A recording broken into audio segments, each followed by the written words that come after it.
टी20 world cup जीतने के बाद भारत को लेकर पाकिस्तानियों का मतलब ऐसे कसीदे कोई पढ़ रहे हैं, कोई एकदम आलोचना कर रहा है। मतलब पड़ोसी कभी पड़ोसी को देख के खुश नहीं हो सकता है। पड़ोसियों का आज देखते हैं कि कौन किसने किसने क्या-क्या बोला भारत को। भारत ने टी20 वर्ल्ड कप जीत के हिस्ट्री क्रिएट तो किया ही है, क्योंकि आज तक 3 बार टी20 वर्ल्ड कप कोई भी नहीं जीता है। आज तक कोई भी कंट्री टी20 वर्ल्ड कप 3 बार नहीं जीता है। 2 बार जीता है, तीसरा बार इंडिया ने जीता और कल जब इंडिया ने ये वर्ल्ड कप उठाया, इसके बाद से पड़ोसियों का मतलब एक से एक प्रतिक्रिया आ रहा है। जो इंडिया का एकदम कट्टर, एकदम आलोचक था, जो कि एकदम क्रिटिसाइज़ एनी टाइम करता था। मतलब जीतने के बाद भी क्रिटिसाइज़, हारने के बाद तो क्रिटिसाइज़ चलो करता है, कोई बात नहीं, चलता है ऐसे। लेकिन हारने के बाद और जीतने के बाद भी जो क्रिटिसाइज़ कर रहा है, वो आजकल इस तरह से एकदम खुल के तारीफ कर रहा है, तारीफों का पुल बाँध रहा है। मतलब ऐसे लग रहा है कि यार हम लोग इंडिया और पाकिस्तान में कोई कॉन्फ्लिक्ट ही नहीं है। जिस तरह से उन्होंने आजकल तारीफ कर रहा है इंडिया की, खुल के जो तारीफ कर रहा है, तो सबसे पहले शाहिद खान अफरीदी जो कि इंडिया का मतलब हर मुद्दे मतलब छोटे से बड़े मुद्दे में वो एकदम कुछ ना कुछ इंटरवेंशन करता ही है। चाहे इंडिया का कोई इंटरनल इश्यूज हो या क्रिकेट का इशू हो, तो उन्होंने शाहिद अफरीदी ने क्या बोला है, चलिए मैं आपको बताता हूँ। शाहिद अफरीदी ने भारत का एकदम इतना तारीफ किया है कि भारत के पास जो है, जो भी इतना टैलेंटेड प्लेयर आता है, उसका प्रोसेस एकदम बहुत बढ़िया है, उसका डोमेस्टिक कोर बहुत मजबूत है। इसके बाद इस तरह से क्रिकेट उसका आ रहा है और इसी तरह से उसका परफॉर्मेंस निकलता है। मतलब ये बात तो सही है, इसमें कोई गलत बात नहीं है कि हमारा डोमेस्टिक कोर जो है, बहुत मजबूत है। तभी जाके इस तरह का प्लेयर इंडिया में निकलता है और जाके वर्ल्ड कप जैसे इस तरह का इवेंट में एकदम अनबीटन रहती है और टूर्नामेंट में अच्छा प्रदर्शन करती है।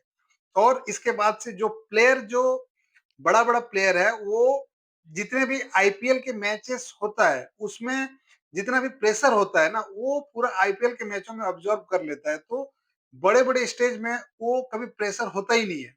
बड़ा प्लेयर बड़े मैचों में कभी भी आप देखेंगे तो बहुत ज़्यादा प्रेशर में नहीं होता है, क्योंकि वो 40,000 50,000 क्राउड के सामने इस तरह से प्रेशर वाला मैच खेला होता है और उसके लिए वो चीज़ आम होता है। इसीलिए आईपीएल इंडियन क्रिकेट को जो इस तरह से जो ट्रॉफीज़ जिता रहा है, जो इस तरह से प्रेशर ऑब्ज़र्व कर रहा है, उसका फुल क्रेडिट जो है सो आईपीएल को जाता है।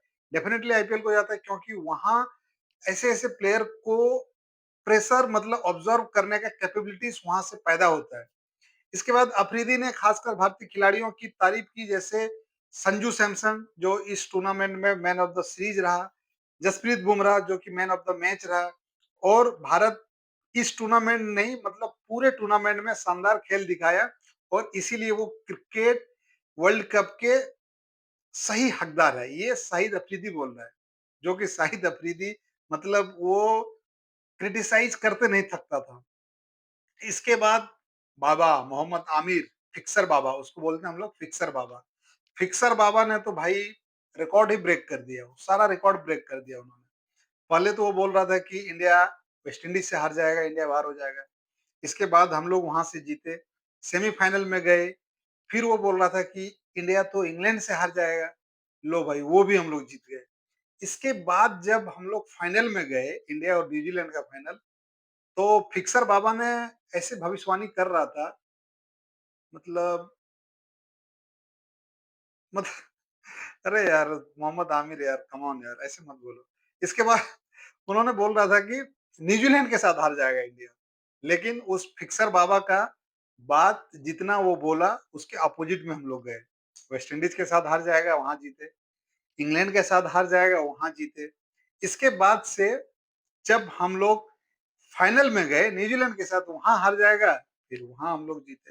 तो ये बाबा का जितना भी प्रेडिक्शन इस वर्ल्ड कप में दिया है, पूरा खल्ली-बल्ली हो गया, क्रॉस हो गया। और बाबा को काउंटर करने के लिए भारत की तरफ से पूर्व बल्लेबाज मोहम्मद कैफ ने मतलब पलटवार किया और आमिर ने उसके ऊपर क्या बताया, मैं मोहम्मद कैफ को तो नहीं जानता हूँ, लेकिन वो उसने ऐसा-ऐसा बोला। अरे भाई तुम मोहम्मद कैफ को कैसे जानोगे? जब मोहम्मद कैफ 2002 में लॉर्ड्स में जाके जब युवराज सिंह के साथ मैच जीता रहा था, तब तुम हमको लगता है डायपर पहन के गली में खेल रहा होगा। तो तुम मोहम्मद कैफ को कैसे जानोगे यार? ज़ाहिर-सी बात है। और और मोहम्मद कैफ कभी भी भारत के लिए खेला है तो गर्व किससे खेला है। उसको लेके प्राउड होता है कि मोहम्मद कैफ भारत के लिए खेल रहा है। लेकिन तुम क्या किए हो यार? तुम तो इतना बड़ा-बड़ा नो बॉल फेंक रहा था, तो तुमको पाकिस्तानी है कैसे गर्व करेगा? तो इसीलिए तुम मोहम्मद कैफ को नहीं जानता होगा क्योंकि उन्होंने गर्व कराया था और तुमने पाकिस्तान का नाम कचड़ा कराया है, इसीलिए तुम नहीं जानोगे। इसके लिए उसका बयान क्या-क्या था मैं बता देता हूँ। उन्होंने जीत लिया ठीक है, कप अपने घर लेके गए, मेरे घर तो नहीं लाएँगे, ये उसका कहना है। अरे भाई! एशिया कप भी जीत के तो तुम लोग के पास ये कप है और टी20 वर्ल्ड कप भी दे देंगे क्या तुम लोग को? क्या तुम्हारा माइंडसेट है? मतलब उन्होंने जीत लिया ठीक है, कप तो अपने घर लेके जाएँगे, मेरे घर नहीं लेके आएगा। तुम लोग तुम्हारे घर में क्यों लेके जाएगा? तुम तो नो बॉल ले पैसा लेके नो बॉल इतना बड़ा-बड़ा करते हो। तुम कैसे जीतोगे यार? तुम लोग तो क्रिकेट ही फिक्स कर लेते हो यार। तुम लोग कहाँ से जीतोगे? तो इस तरह का बड़बोलापन बिल्कुल नहीं करना चाहिए और आइंदा कभी भी बात करो तो थोड़ा मतलब मैनर से बात करो कि ये वर्ल्ड कप जीता तो वो अपने घर लेके जाएगा। ठीक है, हम लोग ही तो लेके आएँगे। तुम तो नो बॉल कर रहे हो, तुम लोग कहाँ जीतोगे यार? तुम लोग तो पैसा लेके नो बॉल फेंकते हो, तो आप कहाँ जीतोगे? इसके बाद शोएब अख्तर कभी भी वो मैं एक पाकिस्तान में एक वाहिद ऐसा प्लेयर है जो एकदम मैच्योरिटी का बात करता है और वो कभी भी ना क्रिकेट पे ही बात करता है, वो ना उसको पॉलिटिक्स से लेना देना है, ना कोई इंटरनल इश्यूज को लेना देना है। उन्होंने जभी भी बात किया मतलब क्रिकेट को लेके बात किया। शोएब अख्तर ने भी भारत का तारीफ किया, उन्होंने कहा कि ये जीत भारत डिजर्व करती थी, खास करके उन्होंने रोहित शर्मा को क्रेडिट दिया क्योंकि जो जज्बे के साथ 2024 में हम लोग वर्ल्ड कप जीते थे, उन्होंने कैरी ऑन करके सूर्या को दिया और इसके बाद से पता चलता है कि रोहित शर्मा ने मेहनत कितना किया है। ज़मीन पर भावुक होकर रो रहे थे, इससे पता चलता है कि वो जीत उसके लिए कितना ख़ास है। मतलब ये रो मतलब शोएब अख्तर का कहना है और शोएब अख्तर कभी भी थोड़ा पॉजिटिव बात करता है और वो मतलब थोड़ा ठीक बात करता है। और सबसे बड़े वहाँ का जो क्रिकेटर है, मोहम्मद तनवीर अहमद, जनाब तनवीर अहमद तनवीर अहमद का बात सुनो। तनवीर अहमद भी आज लाइन पे आ गया और उन्होंने बोल रहा था कि भाई देखो हम भारत को लेके क्रिटिसाइज़ तो करते हैं, लेकिन जो हम बोलते थे अंपायर फिक्स है, आईसीसी फिक्स है, पिच अपने हिसाब से बनाया, ये किया, वो किया, भला-भला वो बोलते रहता है। तनवीर अहमद जो 100 टेस्ट नहीं, नहीं अरे 2 ही टेस्ट खेला है, लेकिन ज्ञान उसके पास 100 टेस्ट से भी ज़्यादा है। इसके बाद वो बोल रहा था कि अब भारत को ऐसे नहीं बोल सकते हो, अब भारत के साथ क्रिकेट खेलना होगा।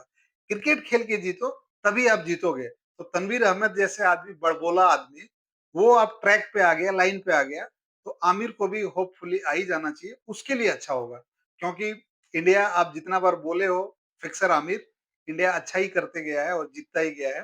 तो आप कभी भी बोलो और कभी भी बोलने से पहले 10 बार सोचना है इंडिया के लिए कि इंडिया का लेवल कहाँ है और हमारा लेवल कहाँ है। तुम ना सुपर 8 में पहुंचे हो, तुम्हारा सुपर 8 पहुंचते पहुंचते बैक पैक होके लाहौर और कराची आ गया और हम लोग फाइनल जीते हैं। तो यार थोड़ा सा तो तारीफ कर दिया करो क्योंकि हम लोग फाइनल जीते हैं, वो भी 3 बार, कंटिन्यू 2 बार, घर में 1 बार। और क्या तुमको बताऊं मैं, तो इसलिए थोड़ा तारीफ कर दिया करो। इतना मतलब जेलेसी अच्छा नहीं है पड़ोसी, इतना जेलेसी अच्छा नहीं है, थोड़ा तारीफ भी कर दिया करो। इस वीडियो में इतना ही, मिलते हैं नए वीडियो में। इसमें से सबसे बड़ा बढ़िया आपको कौन सा लगा, क्रिटिसाइज या तारीफ, आप कमेंट में ज़रूर बताएँ। तो मिलते हैं नए वीडियो में, तब तक आप अपना ख्याल रखें। वीडियो पसंद आई तो लाइक करें, चैनल पर नए हैं तो सब्सक्राइब करें।